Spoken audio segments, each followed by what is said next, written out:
Em pronunciamento, o senador Eduardo Girão falou sobre a indicação do desembargador Cássio Nunes Marques ao cargo de ministro do Supremo Tribunal Federal. O senador lembrou que a população deseja uma nova política e esperava uma indicação ao STF que tivesse a ver com esse momento novo do país. O senador apontou que uma questão importante que é levantada sobre o STF é o excesso de ativismo judicial e que a população esperava que a primeira troca de ministro ajudasse a começar um equilíbrio na composição do tribunal. O senador afirmou que o resultado das eleições é um reflexo dos valores da população e que essa população esperava uma indicação alinhada com a pauta que escolheu. Girão apontou: é um grande equívoco e nós vamos ter que passar 27 anos com essa decisão. O senador Girão apontou que o centrão, governistas e até a esquerda estão comemorando essa indicação e pediu uma reflexão sobre os valores que serão defendidos a partir dessa escolha, enfatizando que a obra do indicado indica uma forte adesão a pautas da esquerda e a defesa do ativismo judicial. Assista.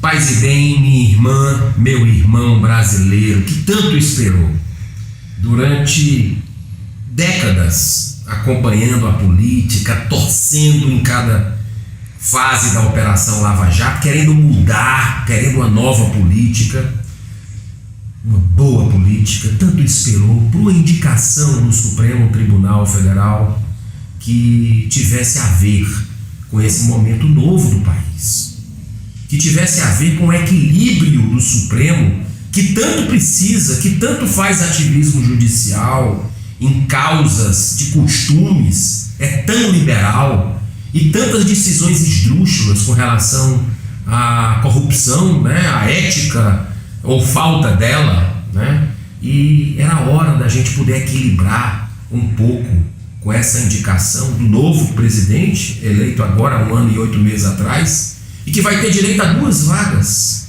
Então a gente esperava que começasse a limpar o Supremo Tribunal Federal, né? Que a gente sabe, tem muita gente boa lá dentro, cumpridora dos seus deveres, mas até por conivência do Senado Federal, por omissão do Senado, continuam fazendo o que querem, se acham deuses, porque não são investigados por nós.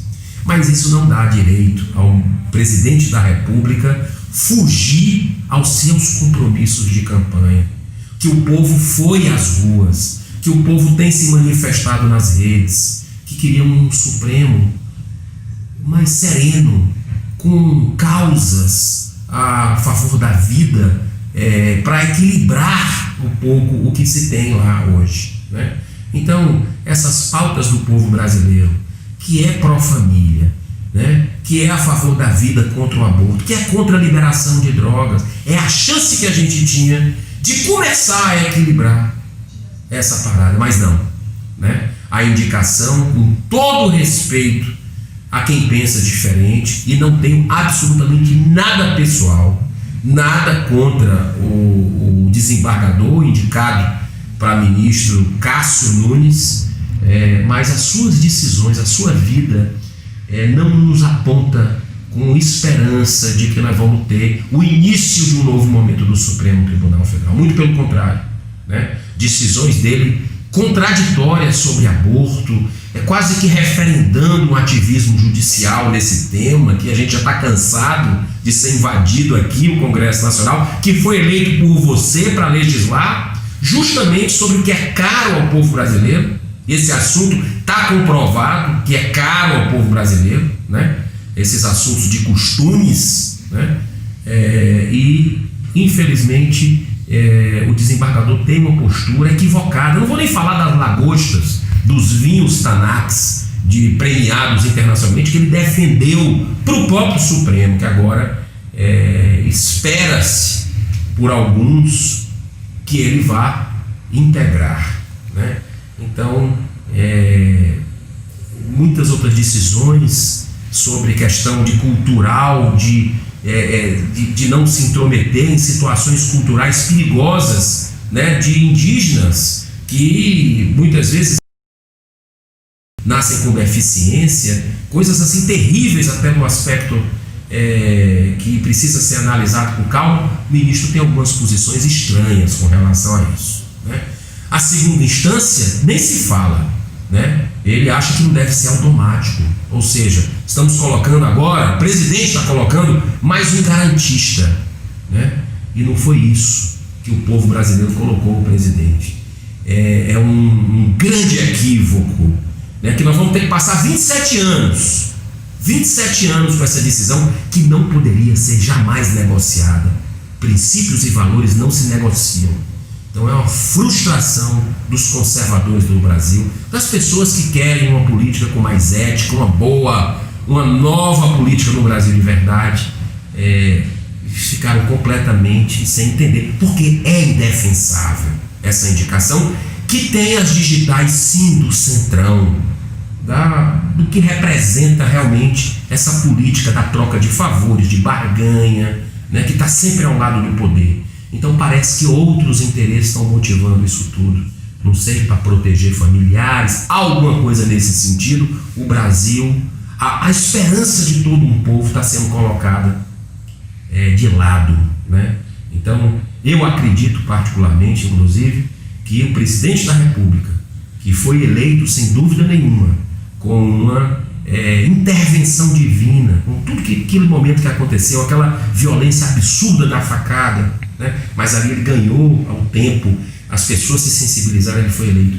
Para mim, com essa decisão que envolve valores e princípios, inclusive cristãos, que é o anseio do nosso povo que é cristão, ele perde o presidente uma proteção espiritual, né?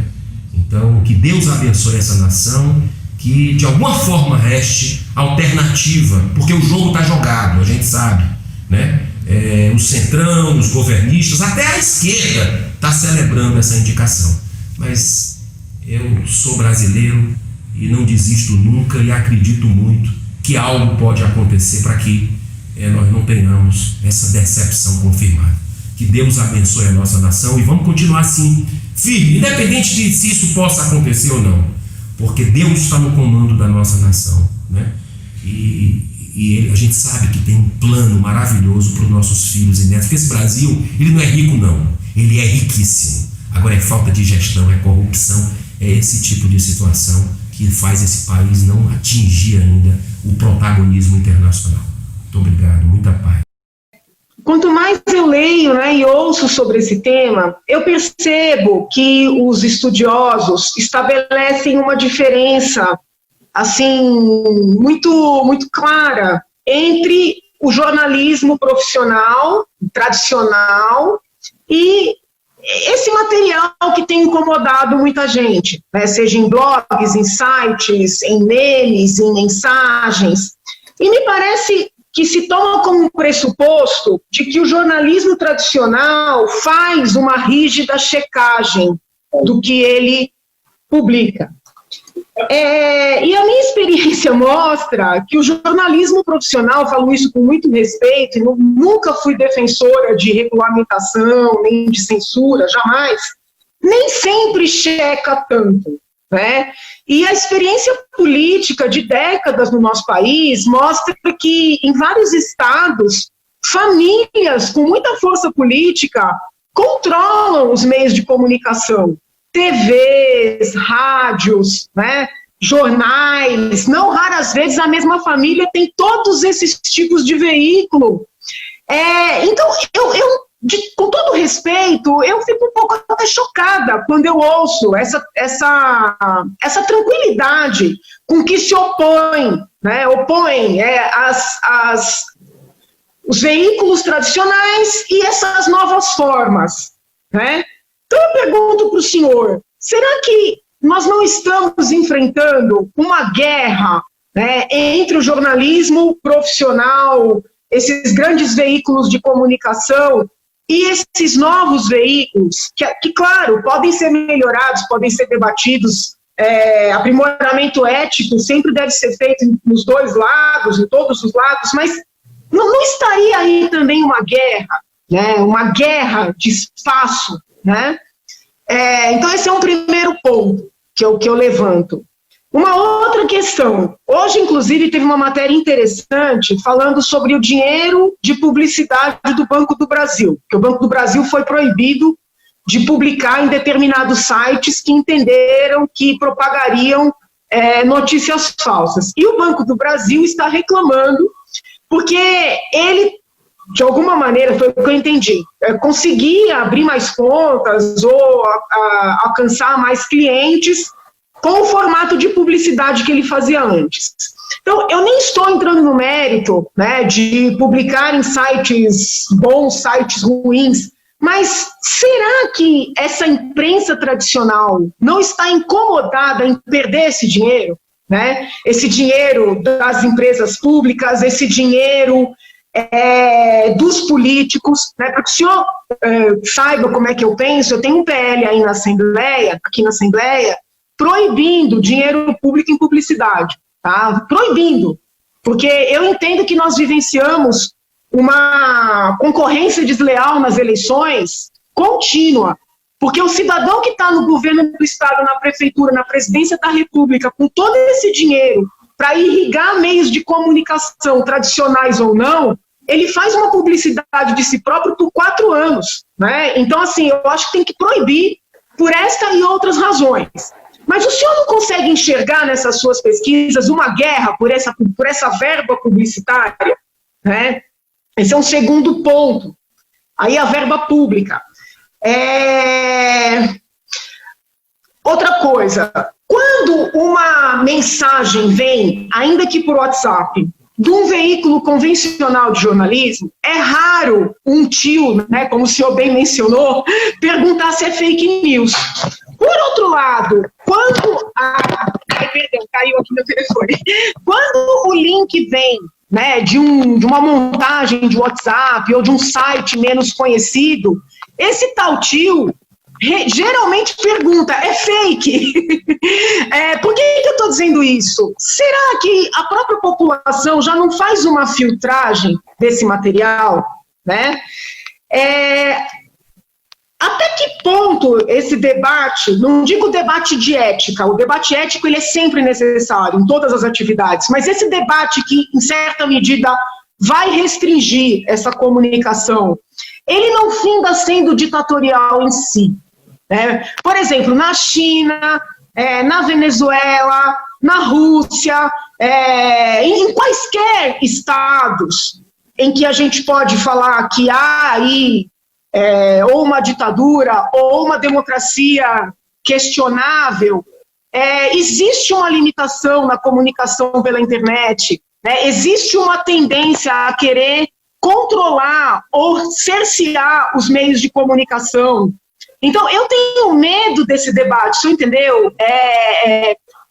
Vou dar alguns exemplos. Né? Havia vários boatos, lá atrás, 10, 20 anos atrás, de envolvimentos de grandes nomes do PSDB com escândalos de corrupção. Esses tais boatos foram tratados como fake news, com outra designação, mas como fake news por anos a fio. E algumas denúncias que começam a eclodir mostram que os tais boatos de 10, 20 anos atrás, as tais fake news, podem ser verdade. Então, será que a gente ganha, né, em termos de democracia, de acesso à informação, de combate à corrupção, com esse trabalho de cerceamento na comunicação? Né? Até que ponto deixar fluir a informação, né? Deixar fluir a informação e que essa rede, que ela se autorregule, né? Até que ponto isso não é um ganho maior em termos de democracia, sobretudo na área política, quero deixar bem claro.